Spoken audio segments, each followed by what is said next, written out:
Hello, and welcome to another week of Read It First by Lisa Gray, a podcast dedicated to discussing a new book each week. This week, the discussion is over Pride and Prejudice and Zombies by Jane Austen and Seth Grahame-Smith. I was a little curious about Seth Grahame-Smith, so I did a little internet searching. It turns out that he's only written 4 books in total. Obviously, there's Pride, Prejudice, and Zombies, which he wrote based on a suggestion from his editor.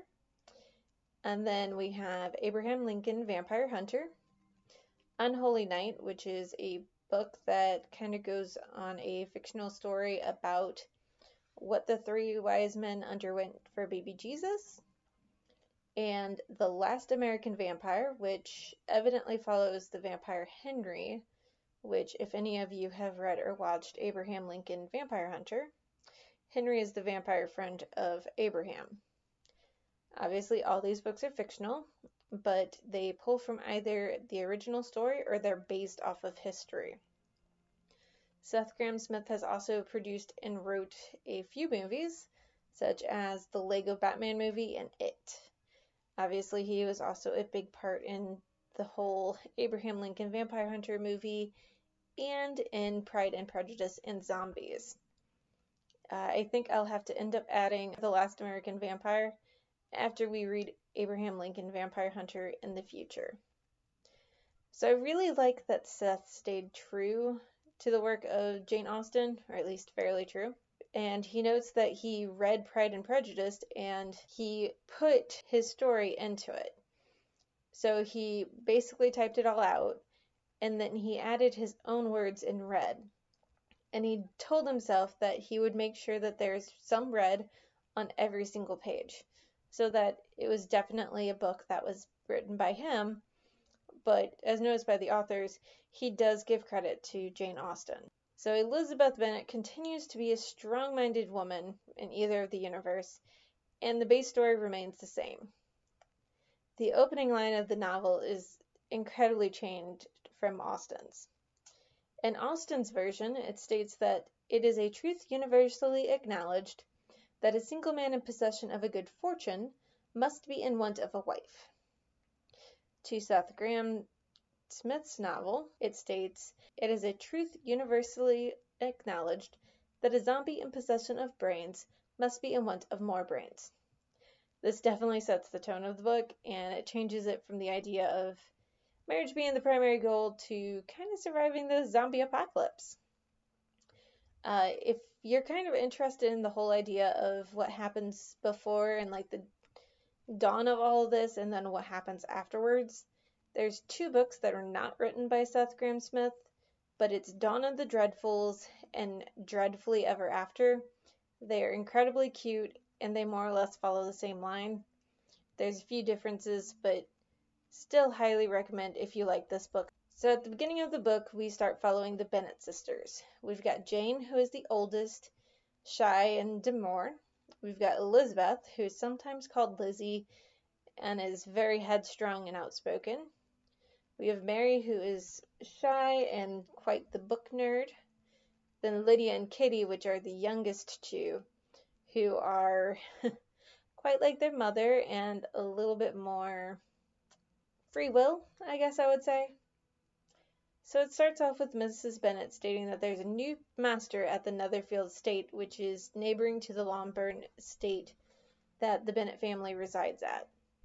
And the mother insists that the father visit the new master on the morrow, and the father questions why.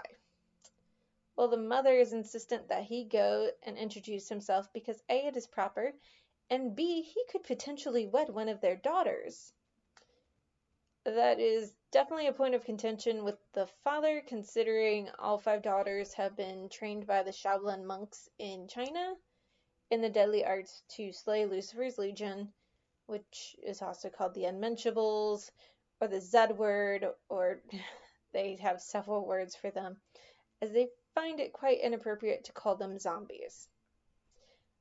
The daughters are the protectors of the nearby town of Meryton and have even pledged a blood oath to the king, which is only breakable by death or marriage.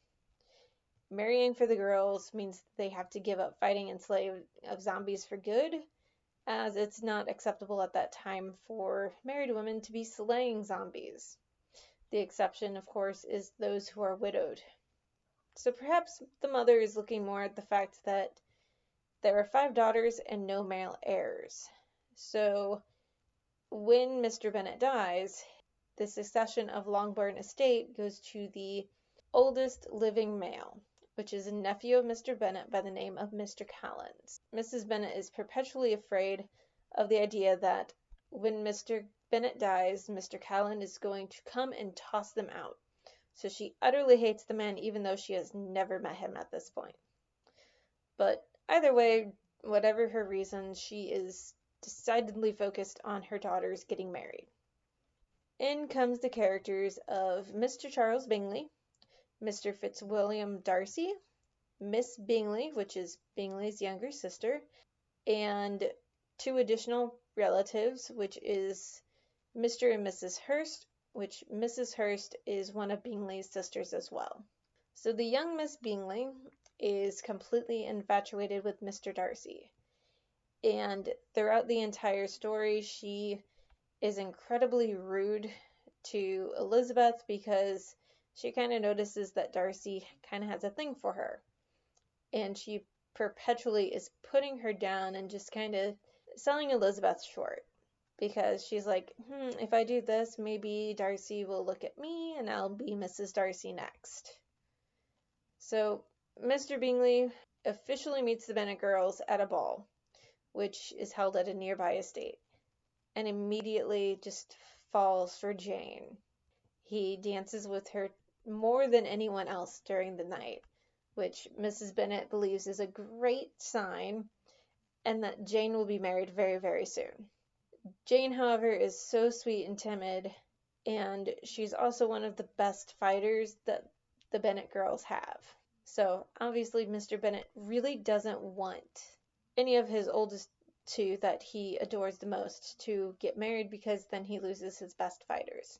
During this, Mr. Darcy is commented to by Mr. Bingley that he should dance with one of the women there, that they're quite fetching, and Mr. Darcy makes a comment about Bingley having set his eyes on the most fetching one, and that the rest are quite plain.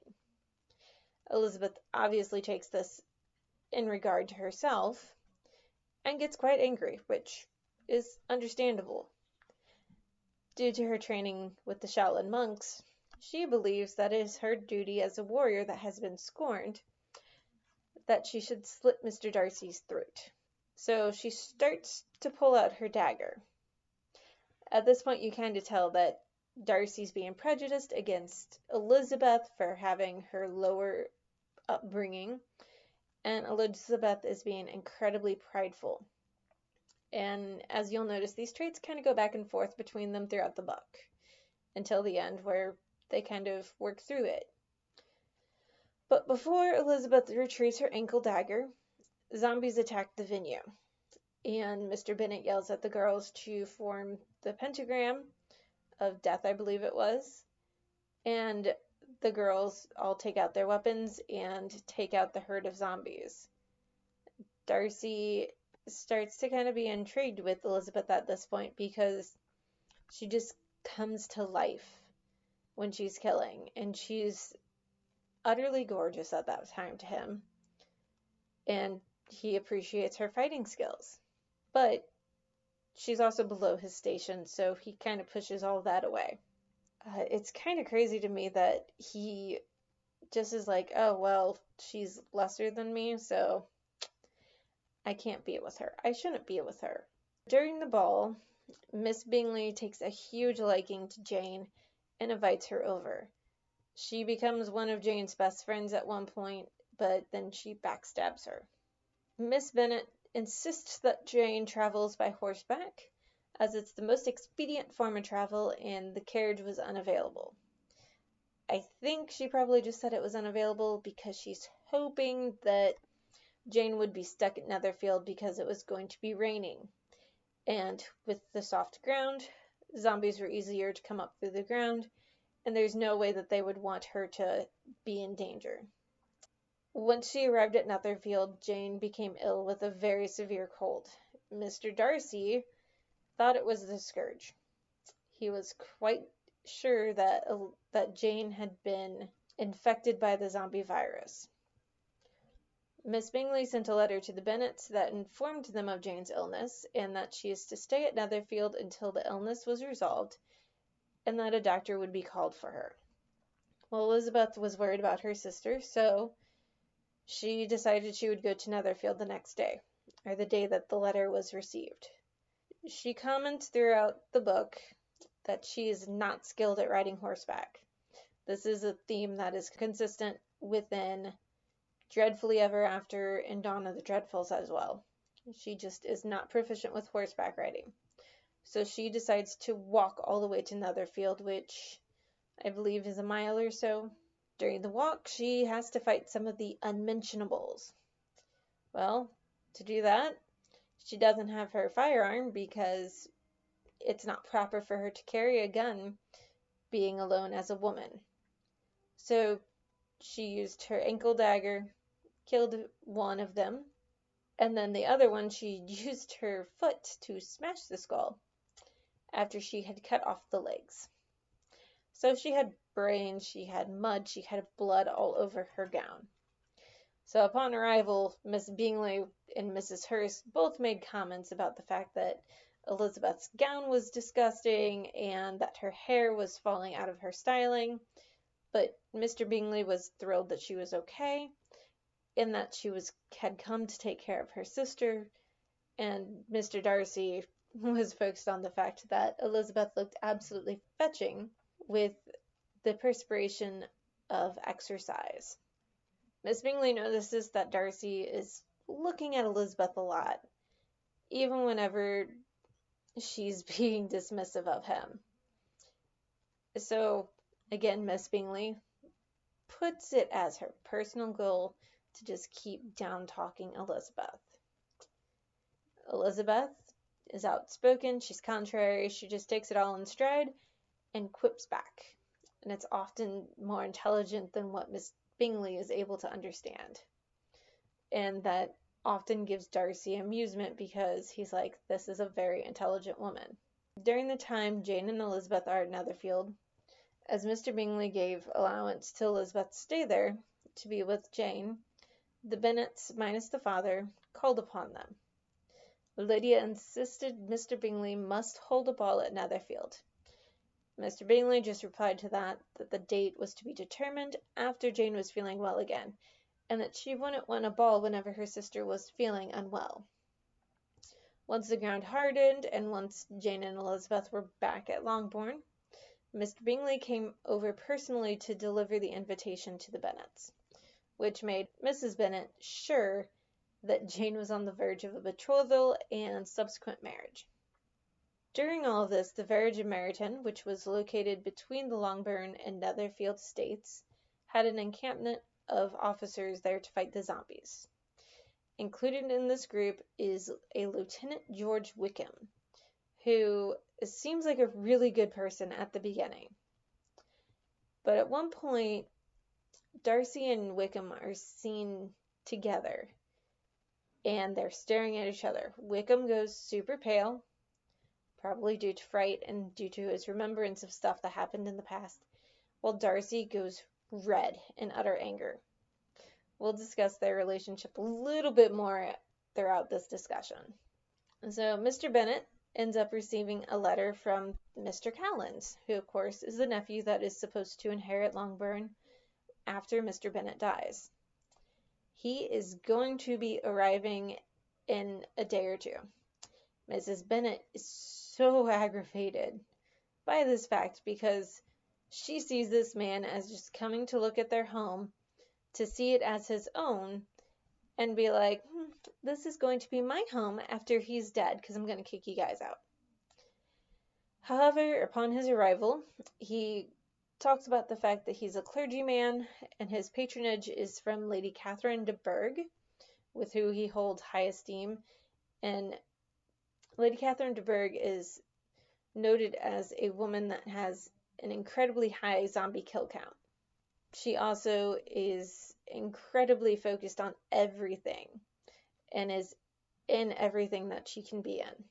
But Mr. Collins states that his plan is to marry one of the girls, as Catherine recommends it, and that way the estate stays within the family. It kind of kills two birds with one stone.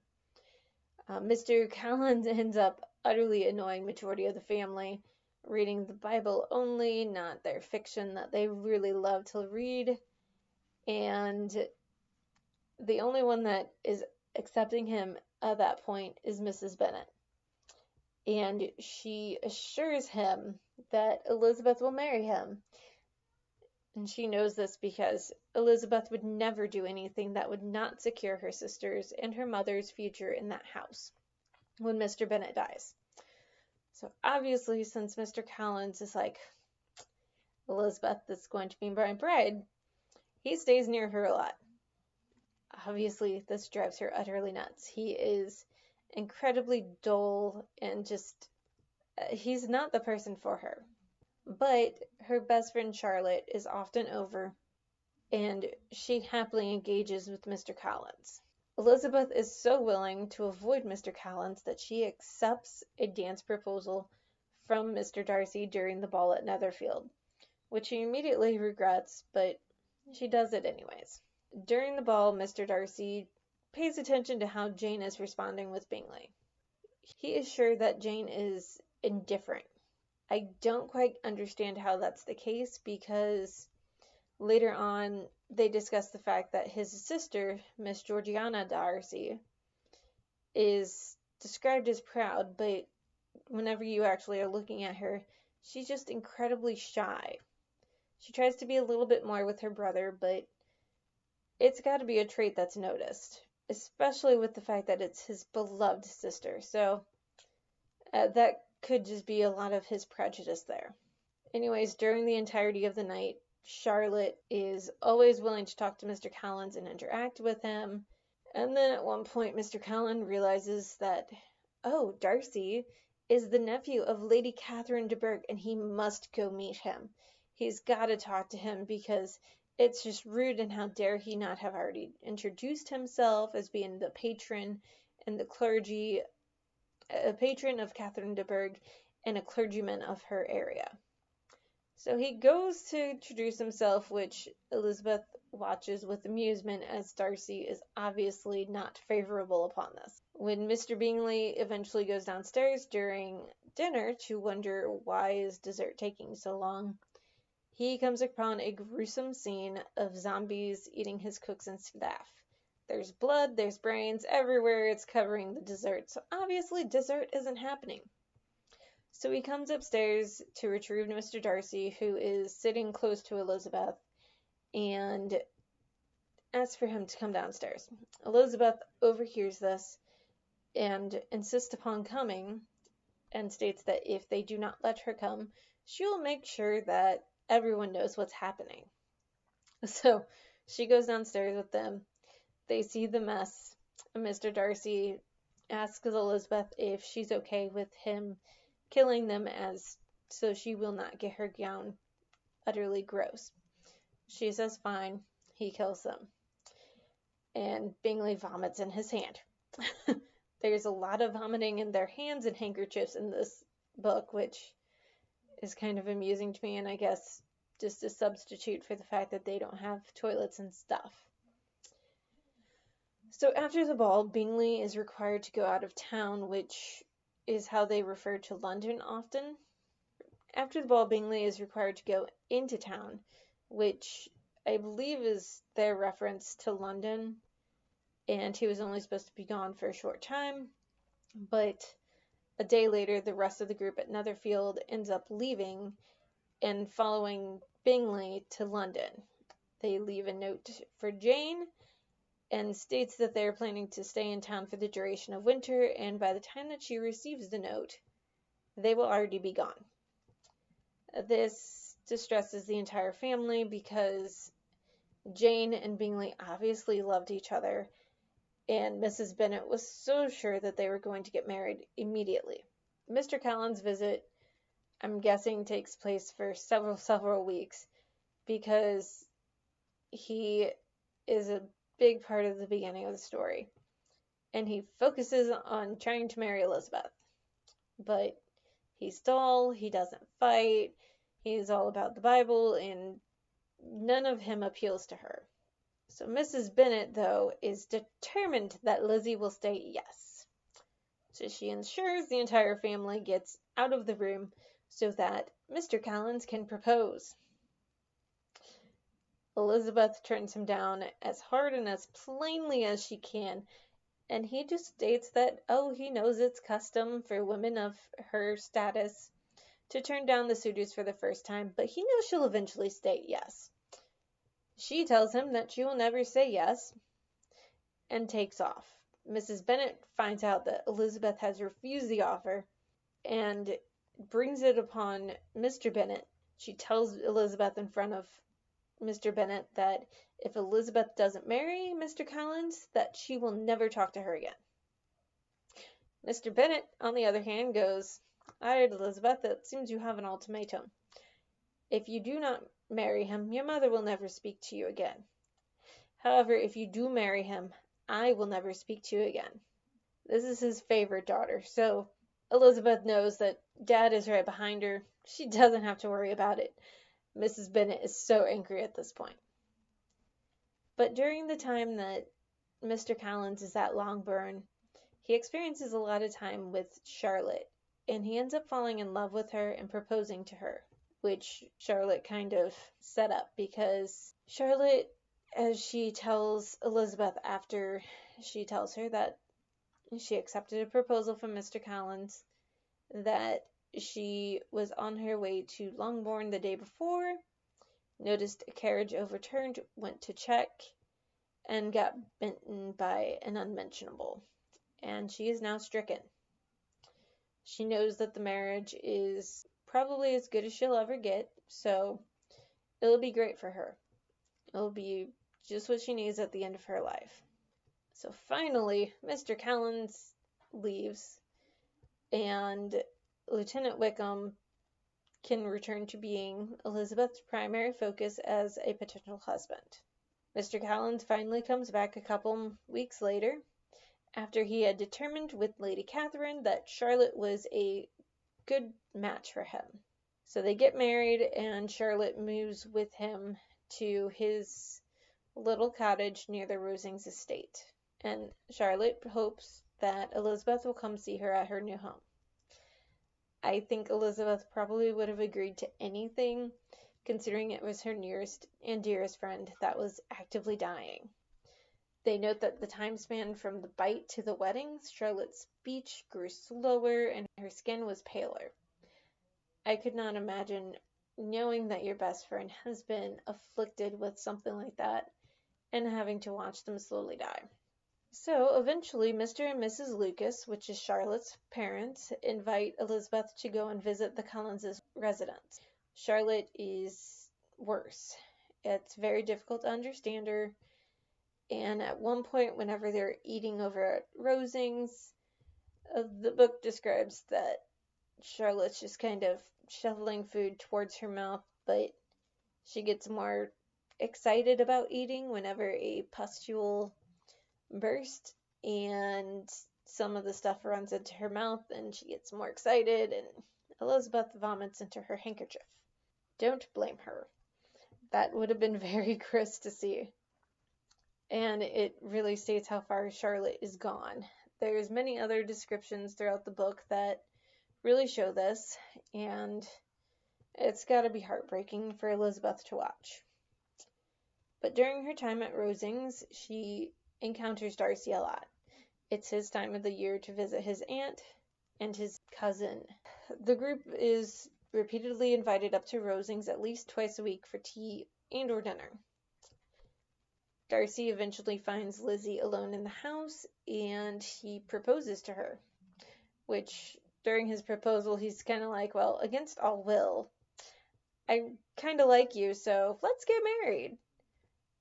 And she, of course, is affronted and declines.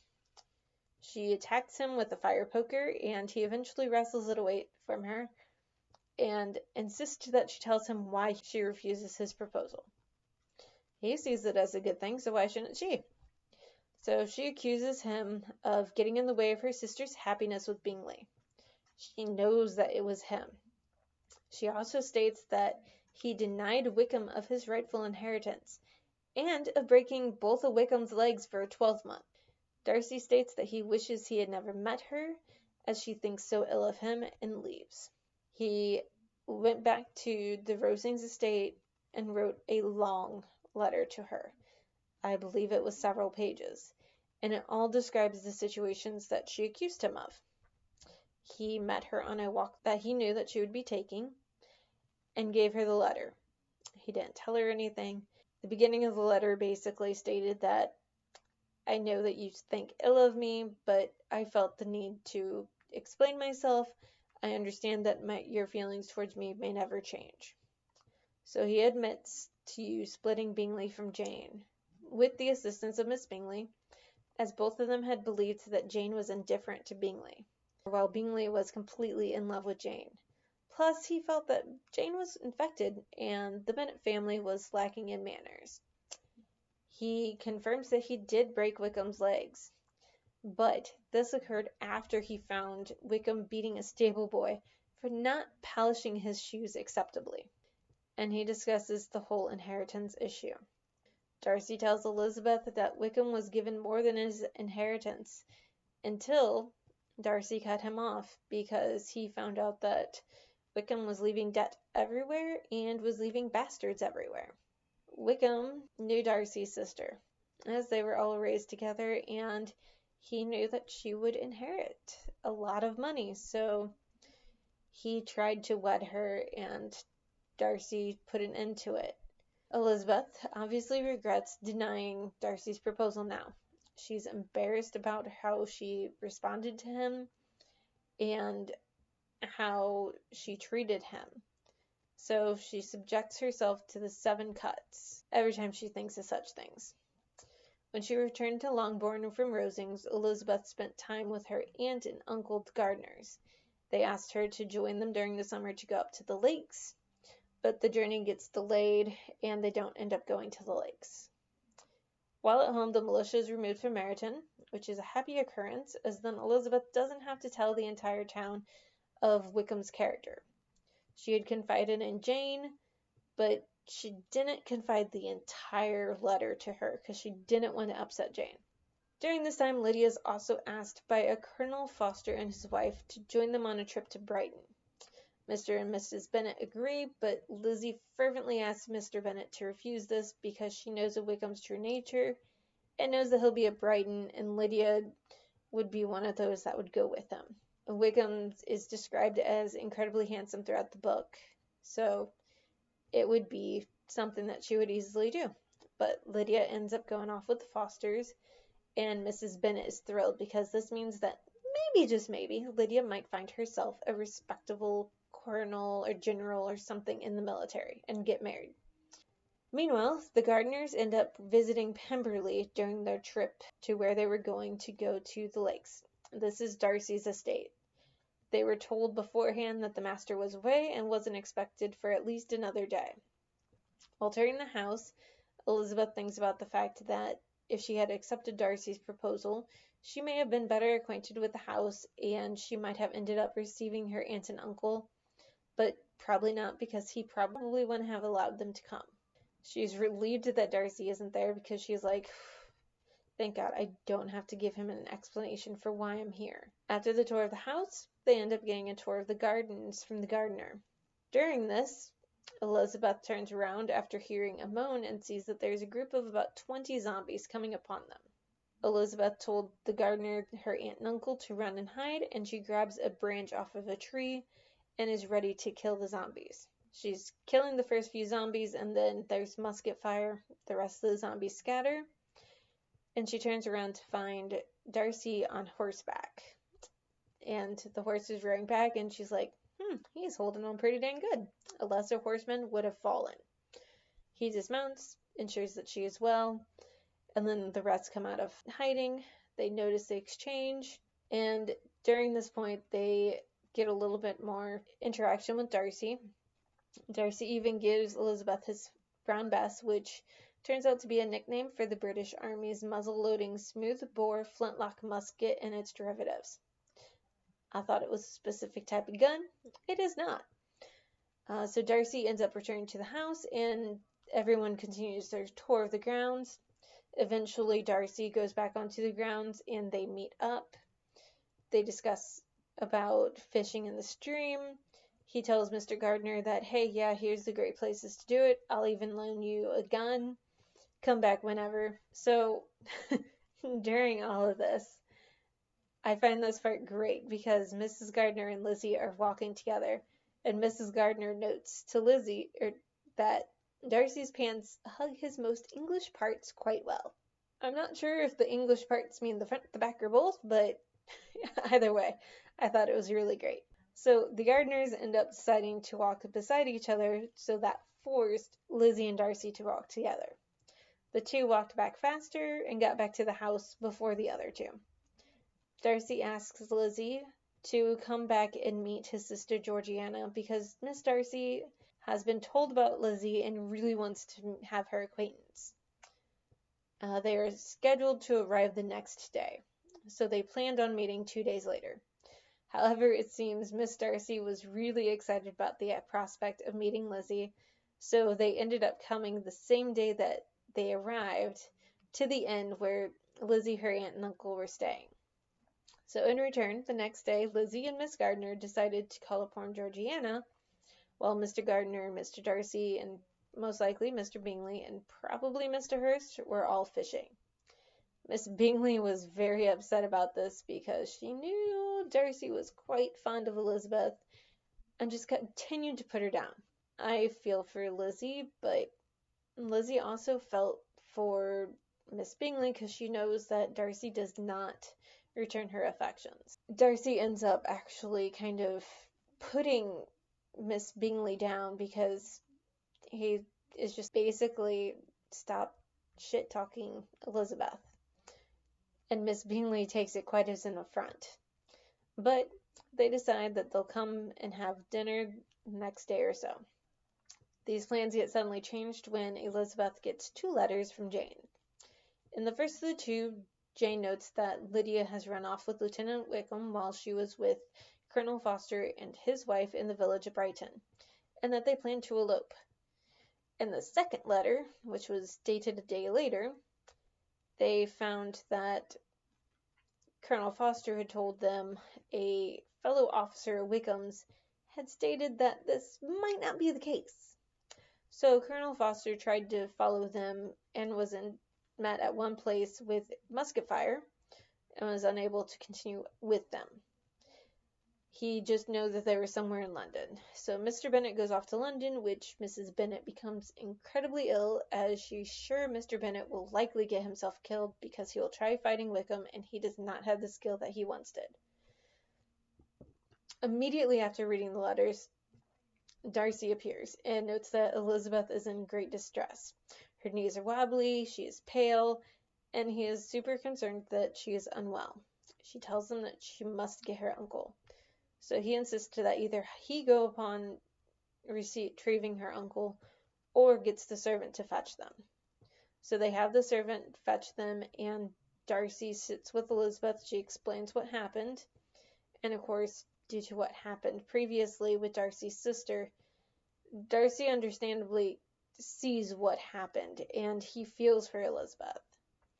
Now, Elizabeth believes that Darcy is going to think horrible things of her family because this is just disheartening.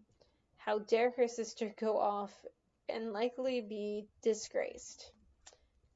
So Darcy confirms that Elizabeth will not be visiting Pemberley as they will be leaving immediately for Longbourn, and will give his regards to his sister. So he ends up leaving. Once the Gardners return, Elizabeth explains everything. They pack up, leave notes to all of those that they must leave in a hurry, and are gone within the hour. They return to Longbourn, where Mr. Gardner determines Mr. Bennet is in London. He follows his brother-in-law, and the family is just now waiting for updates. Mr. Bennet does not give a lot, but he eventually returns, leaving Mr. Gardner to kind of clean up the rest of the mess. Mr. Gardner finally sends a note that Wickham will marry Lydia for nothing, other than to have his debts paid off, and only needs the amount of money needed for linens, as Wickham had had a carriage accident and is lame from the neck down, unable to control his bowel or bladder, or control his arms. They also learned that Wickham has left a couple of women with bastard children, and £1,000 would be paid to each of those women. Lydia ends up spending some time with the Gardners before getting married, and she drove them insane. She was her normal, vacuous self, speaking nonstop. Like, it's so bad that at one point in the book, Elizabeth just daydreams of cutting Lydia's head off due to her incessant chatter. Lydia and Wickham end up coming to Longbourn, which was against Mr. Bennet's wish, but he was talked into it by both Jane and Elizabeth. Wickham was attached to a traveling bed, which smelled horribly of urine, and Lydia is now his caretaker. They are to go off to St. Lazarus in Kilkenny, Ireland, where Wickham will learn to be a lame preacher. During her stint at home, Lydia discusses that she's worried that her uncle would have missed the wedding because it was the only time for that day, but notes that, Mr. Darcy was present, so he could have taken her uncle's place. Again, she was very self-centered and repeatedly made comments of, what fun is it that I'm married before all of you older three, and I guess I will have to chaperone you guys. Just being a normal shit. So Elizabeth immediately sends a letter to Mrs. Gardner because she needs to know what part Darcy played. Mrs. Gardner's like, thank God we can stop taking the claim that this was us. Darcy pays all of Wickham's debts. He will be paying £1,000 a year, and he crippled Wickham himself to ensure that he cannot leave any more bastards behind. Elizabeth's even more sure at this point that Darcy will never want to be with her. So after Wickham and Lydia leave, Bingley and Darcy visit. Bingley and Jane end up getting engaged with Darcy's permission. Lady Catherine ends up coming shortly after this because there's all of the information that Bingley and Jane got engaged. And she demands that Elizabeth tell her if she plans to marry Darcy, because Darcy has been promised to her daughter since birth. Well, Elizabeth tells her, well, no, they're not currently engaged, and Lady Catherine's like, well, tell me that you will refuse to marry him. Elizabeth tells her, no, I will not promise not to marry him. So Lady Catherine challenges to a duel. They fight.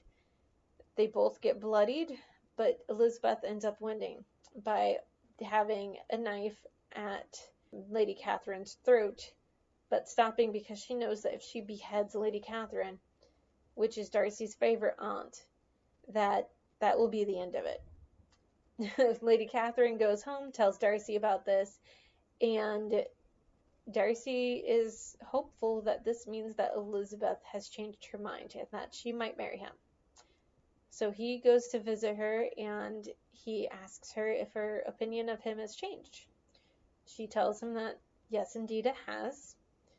And he tells her she's humbled by him and he's grateful. He ends up proposing and she accepts.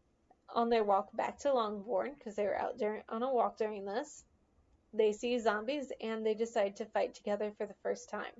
So at the end, Jane marries Bingley, Elizabeth marries Darcy, Mary is happily single, as is Kitty, and Lydia is Wickham's caretaker, perpetually asking her older two sisters for money.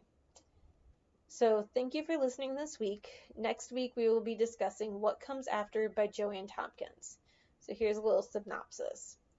After the shocking death of two teenage boys tears apart a community in the Pacific Northwest, a mysterious pregnant girl emerges out of the woods and into the lives of those same boys' families.